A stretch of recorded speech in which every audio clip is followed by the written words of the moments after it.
todos, eu me chamo João Vitor e irei apresentar o meu trabalho de iniciação científica intitulado como Análise de expressão gênica da grelina de Colossoma macropomo cultivada em sistemas de recirculação de água. Fui orientado pelo professor Igor Guerreiro Ramoy, sou do curso de Engenharia de Pesca do campus Belém, fazendo parte do ISAR, Instituto Socioambiental e dos Recursos Hídricos. Como introdução, a grelina ela é um hormônio sintetizado principalmente no estômago, intestino e cérebro dos peixes. Ela tem um papel importante na regulação do apetite e no controle de ingestão de alimentos em muitos animais, que inclui os peixes. A regulação da grelina em peixes ela pode variar de acordo com a espécie e o ambiente em que esses animais vivem, e ela também ajuda a controlar quando e quanto esses animais eles comem.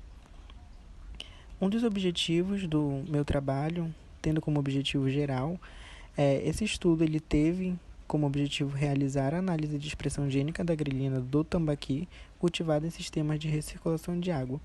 E um dos objetivos específicos foi fazer desenhos de primes específicos para os genes tanto alvo quanto gene referência, fazer a padronização das reações através da PCR em tempo real dos genes grelina, GAPDH, beta-quitina e alfa. Foi também necessário avaliar a eficiência dos primes para esses genes, e também foi necessário avaliar a expressão do gene-alvo, que era a grelina, através do cálculo delta-delta-CT. Um dos materiais e métodos utilizados é que esses animais, os tambaquis, eles foram cultivados em sistemas de recirculação de água durante 28 dias.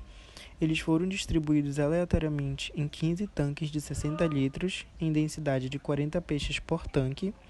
Foram testadas 5 taxas alimentares de 5%, 10%, 15%, 20% e 25% da biomassa ao dia em triplicatas, e desses animais foram coletados estômagos de 3 peixes aleatórios por tratamento.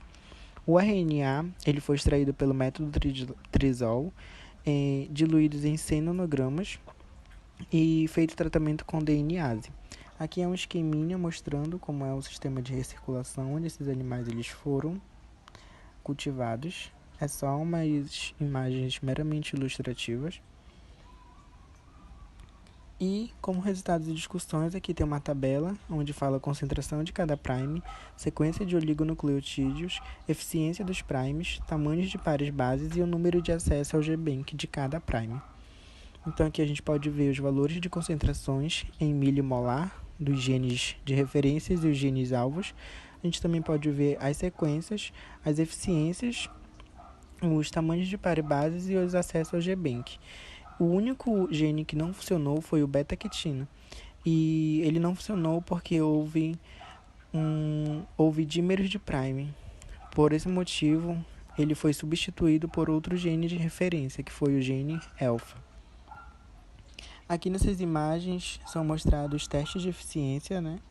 Na primeira imagem foi o teste de eficiência do gene alfa, onde a gente pode ver uma porcentagem muito boa, de 98,29%.